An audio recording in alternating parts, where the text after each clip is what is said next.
Nazi fuck the third, accused of not raping and buggering children, as abused children apologized to the Pope for tempting priests and telling the truth. Iraq election success for Israel, oil companies, bombers, murderers, believers in imaginary beings, and medieval mumbo-jumbo. In the UK, Landless Peasant Party appeals for inaction and voter apathy in forthcoming general election against Gordon Brown. Fuck the Bitch special report by D. Jackson on the sexual abuse of every single one of us by the media and marketing scum of Earth. Hello, slow vibrations of energy. Welcome to the fucking news. I'm massless particle interaction. Here are the headlines tonight. After recent revelations of widespread abuse by Catholic priests in Ireland and claims of similar mistreatment of children by priests in America, Austria, Germany, Narnia, Middle-earth, Tatooine, and the Discworld, new evidence is emerging of sexual abuse in the afterlife. Here's Bell End Shirtlifter with this report. The Catholic Church is reeling from another sex scandal. More than 200 reports of abuse have been made by dead victims who claim they've been raped and abused in heaven, abuse which they say God knew about and covered up. Pope Benedict is expected to issue a letter to be read out in church in which he will not respond publicly to claims that neither he nor his brother, Monsignor George Ratzinger, have ever buggered, raped or abused anyone, even though God wanted them to. In the letter, Pope Mein Führer Nazi Fourth Reich Gott im Himmel the Third is expected not to call for all abused children to apologise for coming forward and telling the truth.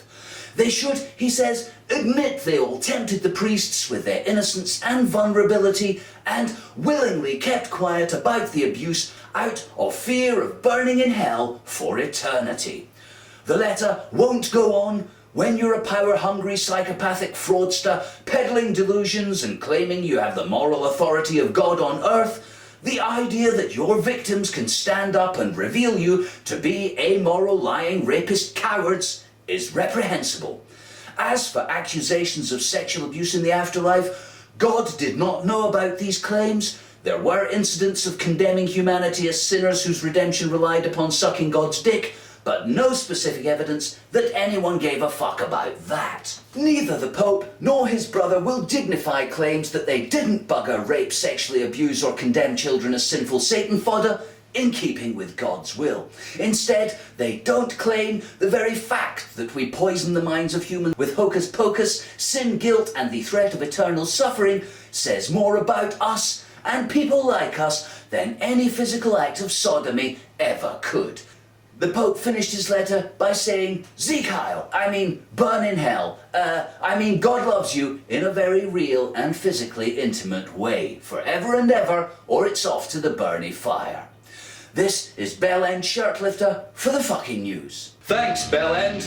In Iraq, the election count continues amid accusations of vote rigging, nepotism, corruption and double dealing. International observers say it's a triumph for the American style of democracy, where who you vote for is controlled by America and your vote is irrelevant anyway. But who are the real winners? Here's our Middle East correspondent hiding in the green zone.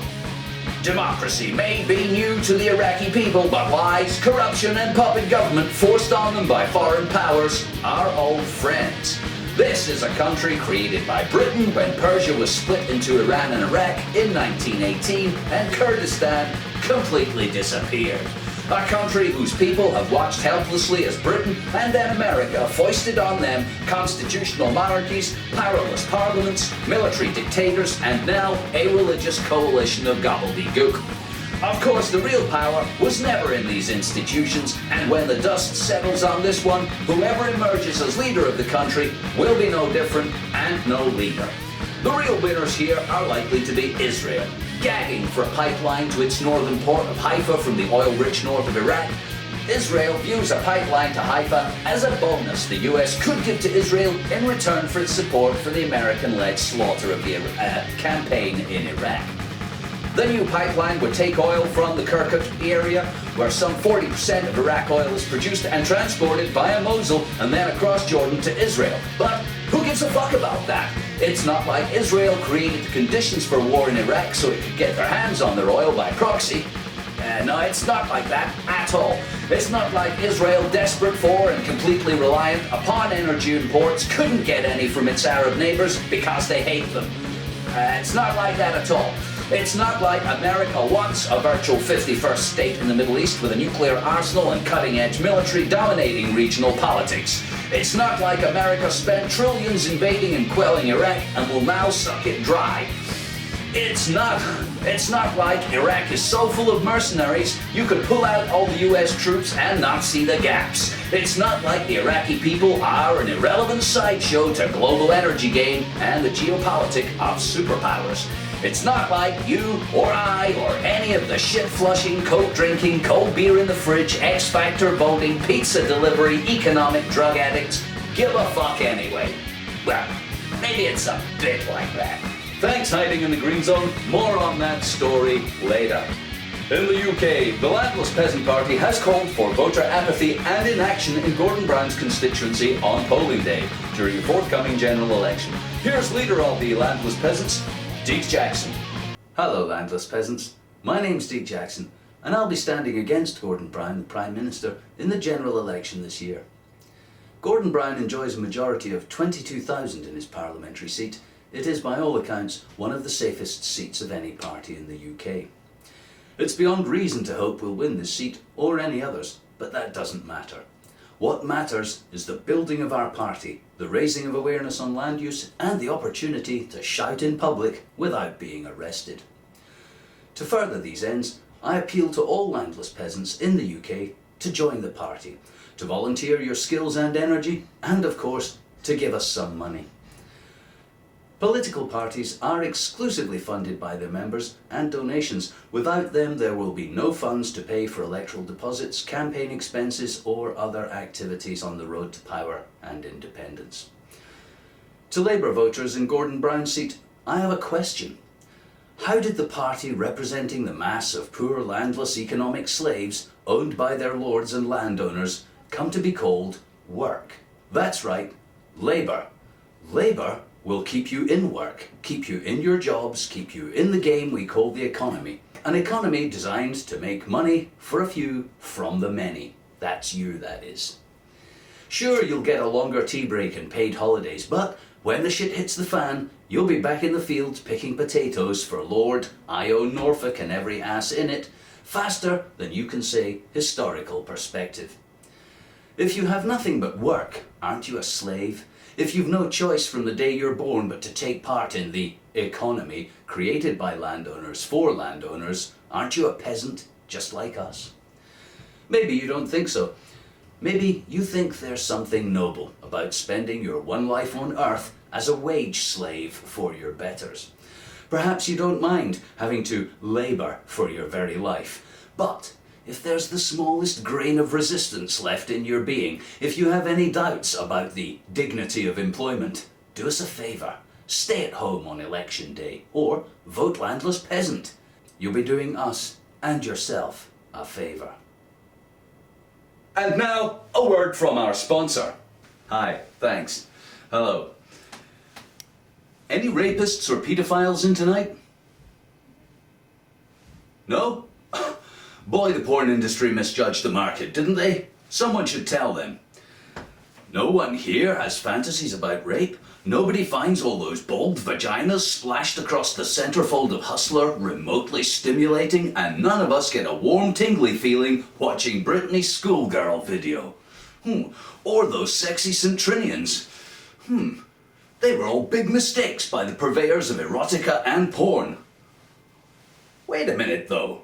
Those products do sell in their millions. Porn is very popular and overflowing with pigtailed babysitters succumbing to daddy's dick. Sexy schoolgirls blowjobbing lollipops, bald twat pictures roll off the presses in porn mags by the million. I'm confused. I did some research and discovered the #1 sexual fantasy of both male and females is rape. Of course, it's idealized rape with gradual submission and no forensic aftermath, but it's rape nonetheless. More research reveals that beauty is now defined by youth. That is to say that our culture believes the measure of a beautiful person is how young they are. So, welcome to a world where exploiting human sexuality for money relies upon the desire to rape children. Nice. By the way, if there are any real rapists or paedophiles watching, don't. Okay? Have a wank or something, really. Use your imagination. Perhaps you think that rape or abuse of children is only carried out by satanic paedophiles or Catholic priests. Oh, wait a minute, they're the same thing, really. The fact is 99% of children are abused in their homes by their fathers, uncles, grandfathers, or other extended family members, and most rape victims know their attacker. That being the case, I offer the following solutions to the problem of sexual violence. Number 1, stop selling sex. No, I don't mean ban it. I mean allow nudity and sex in the media anywhere, anytime, all the time, until we're bored of it. That's it. It's just no longer interesting. 2, educate children to have the vocabulary and confidence to say, "Daddy makes me suck his dick." And finally, get over it. Sex is why we're here. There's nothing bad or that good about sex, really. It's just skin rubbing together, leading to the release of some chemicals and bodily fluids. It's part of our life and shouldn't be a top-shelf money spinner for porn vendors. We are surrounded and bombarded by erotic images at every turn and in every imaginable location, each image competing with the last to be more alluring, more captivating, more stimulating than the last. But not quite stimulating enough, because advertisers don't actually want you to orgasm or to be satisfied. In fact, they want you in a state of permanent sexual agitation. If you'd actually come, you'd no longer pay attention. You'd roll over and go to sleep. Even in the world of public space and family entertainment, sexual stimulation is ever present. Adverts for all sorts of rubbish feature nubile females giggling and touching each other and pouting incessantly. Billboards with breasts, web cameras with bums, pop videos with raga booty shaking in your face. Does anybody else wish sometimes in those videos they would just fuck the bitch? Really, whenever I see a video like that, I'm shouting for some action. Come on, whip it out and stuff it in. Fuck that booty. What kind of show is this? 'Cause I'm tired. I'm tired of having my dick exploited to get my attention and then leaving me with nothing. Unless you're gonna finish the job, leave my dick alone. I'd like them to create advertising so powerful it could reach out of the page or screen and jerk me off. Yeah, how about that? I'd be walking through the mall and see a picture of such sexual wizardry, I'd just come in my pants. Oh, the new BMW. Oh.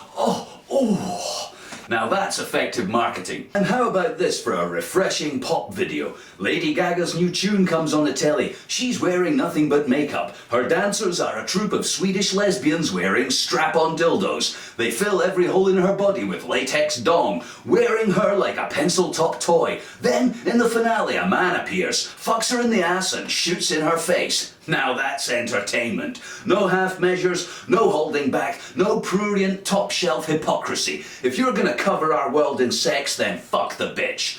We'll all feel better for it. But that's not gonna happen. Why? Because if you gave sex away for free and nobody thought it was special or interesting or entertaining at all, what use would it be in exploiting us? None at all.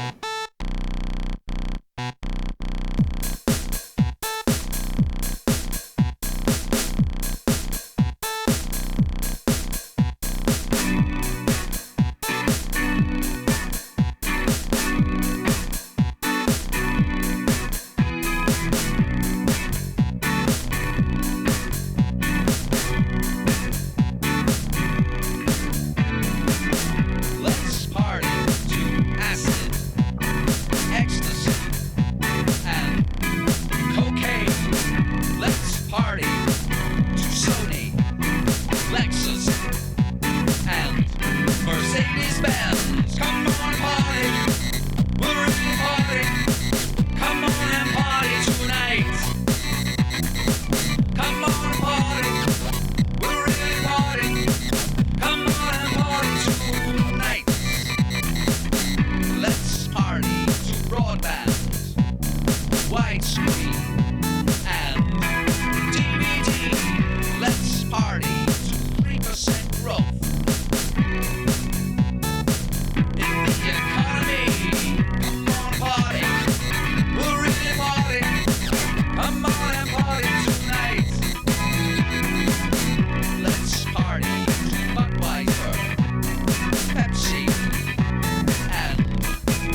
you're on the fucking radio. Introduce yourself and tell us what's on your mind. Yeah, hi there, Deke. I'm the appliantologist from the First Virtual Church of Appliantology.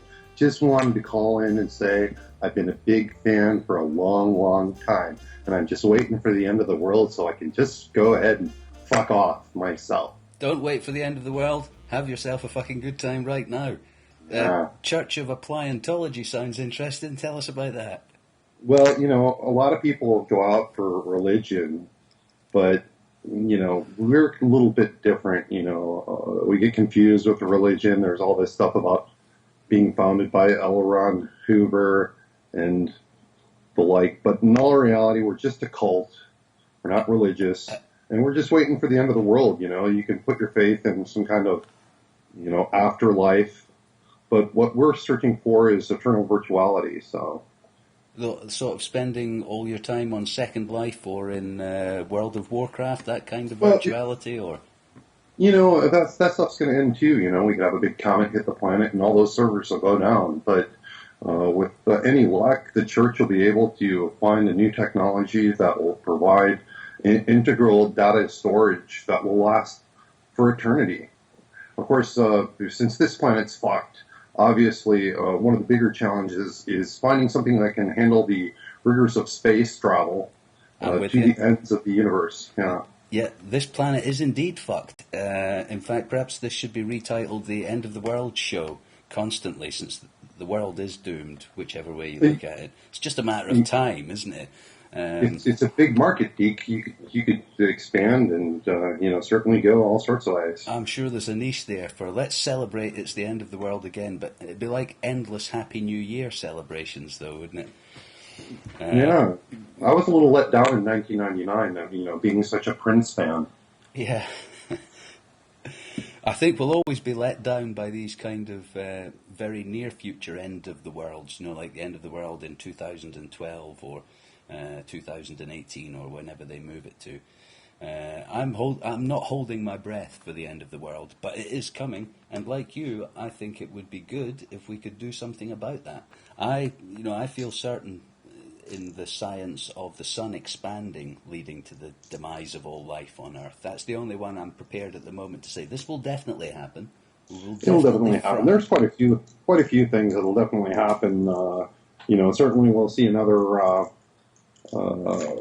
impact of a meteor that would take out most of the life on the planet. That's going to happen sooner or later. It's happened pretty regularly in the past. It'll happen again. Yeah. We could wait for the sun. Perhaps a massive solar ejection would do the trick. Yeah. And then for a lot of people, the end of the world is simple as a bad hair day. So well, yeah, or going to sleep at night. Pretty much the end of the world. Yeah. It's all over until you wake up, or the neighbour's cat makes a noise. Yeah, I'm just hoping, to, somehow get my cult big enough to where I'll be noticed by the New World Order and, somehow indoctrinated, given my own special pyramid symbol to wear around on my shirt. It would be nice to have funding. Yeah, I'm thinking that, with some of the technologies that we've invented in the past, there should be something that'd be attractive to the New World Order.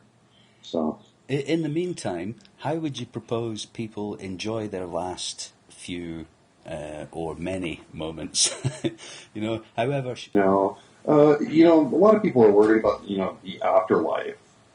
And so you're going to have society split instantly into the people, well, I'm going to try to get as much out of this as I can, give me the Coke, lots of naked girls, and as much beer as I can drink. And then you're going to have the other people that are going to be obviously very concerned about, their 72 virgins or the St. Peter's Gates or wherever they're going. So I'm with you. So they wouldn't want to spoil their afterlife. If it's only a couple more years and you got to be, a complete dweeb, then you can probably tough it out. Yeah. So. Yeah. And often I think, in fact, people who have convinced themselves they have a firm afterlife on offer, they're part of the problem on Earth.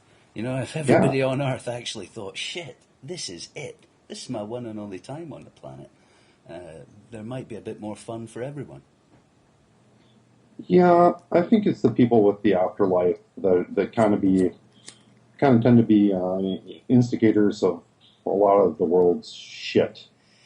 Yeah. How would you put it kindly? Yeah, they're looking forward to Paradise and the 72 Virgins and the Eternal Ice Cream. So they'll put up with much more shit while they're here. Unfortunately, And they'll cost more shit. they will. They will.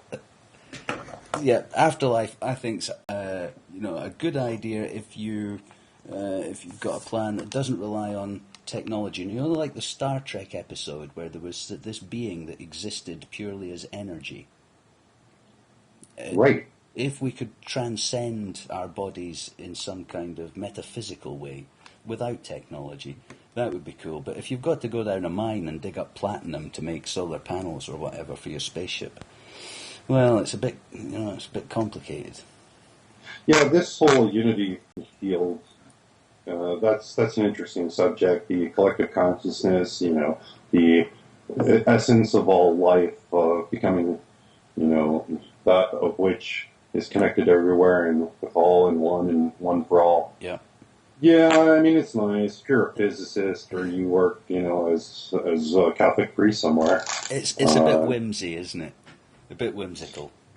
Yeah, I'm more towards, keep a good backup, find solid storage facilities, and then, the rest is pretty much ashes to ashes, Yep. dust to dust. So, most of these people that claim to be fairly religious are not, looking at the very essence of the books that they're purporting as the word. So you propose a solid state backup of your data. And here's the problem is that space, well, obviously we couldn't store any universal eternal storage. It wouldn't be stored here on planet Earth because we all know that the sun will expand and meteors will hit, or George Bush's grandson could get elected. Who knows? Well, In all reality, you have to look at something that's going to be able to withstand the rigors of space, and we're talking about massive amounts of radiation and so on and so forth. If you look at some of the technologies that are available, about the longest that we've seen for any type of storage is about 1 billion years, but that's not quite eternal. it sounds at least as attractive as any other afterlife offer I've ever had. I have to say. People they give 10% of their income to churches, and they spend thousands of dollars on audits, and they do all sorts of stuff. We're only asking $10. That's pretty reasonable. Okay. So and it's not a religion. We're completely compatible with all world faiths. There's no dietary limitations, and since we're a scientific cult, you can pretty much wear whatever you want underneath your white lab coat. So. Right, just to wrap up, because that's about our time, is there a website? Give yourself a plug for people who would like a different kind of afterlife. No, we don't really kind of cut back on the advertising budget, and there's just the MySpace page now. There's the knowledge base peak, but you can't go posting that on YouTube because people will find out about it. So this afterlife at the moment is currently, unavailable. Could I buy into it if I wanted to? No, eternal virtuality is not scientifically attainable. It's not feasible. There's even if we were to find a launch vehicle that would propel it to the edge of the galaxy, and the Muslims were right that the edge of the galaxy would be the last thing to be destroyed, then at this point there's nothing that we can store on that's not magnetic or not gold. So if we're looking for a binary storage, it's not there. So we're you're hanging out, collecting money in the meantime. So research and development, looking for a research grant or investors for the future possibilities. Yeah, just any idiot that wants to send a large check can do that, and we'll print up some nice reports. I mean, we saved the planet with our railgun orbital chaffing, where we were going to just use, if we, the whole global warming thing, we solved this in our basement. So the orbital chaffing was using a railgun to just shoot a very aluminized fiber into space and make clouds. It was easy enough. I mean, we gave it to the world. We're doing some research right now into eye disease, and what we found is you can find dirt, just some good dirt, stick it in your eye, and you get better. But you can't go out and post that stuff on YouTube. See what I'm saying? No, the So big pharma doesn't want people to know that. they don't want that stuff out on the net. So we've looked for funding for our atom applicator for quite some time. These guys that are doing this nano research. All they've really been able to do is get two holes, make some holes, make some lines, make some little tubes. But these things are all self-arranging. What they haven't been able to do is actually get a single atom to go where they want it. Mm-hmm. And what I can't figure out is if you can make a hole, then you can probably make two holes. And if you line up two holes, then you've got an atom going straight through the two holes. With a couple $300, $400 million, we could probably do some research on that and actually make the atom applicator, turn it from a theoretical invention into a real working prototype. But, I mean, the economy is tough. For that amount of money, they could just hold the war in Afghanistan for the afternoon for 300 or 400 million. I mean, it's small change, isn't it? You'd think the government... Chump change. Yeah. I'm just thinking there as well about your demographic. Any idiot who wants to give money. That's quite a lot of people on planet Earth. There's a lot of idiots out there. There's a lot of idiots out there. You got to remember that in your marketing programs. Yep. You have to give, the target audience. So. And more being made as we speak. Appliantologist, it's been a pleasure speaking to you. Thanks for coming on the fucking radio show.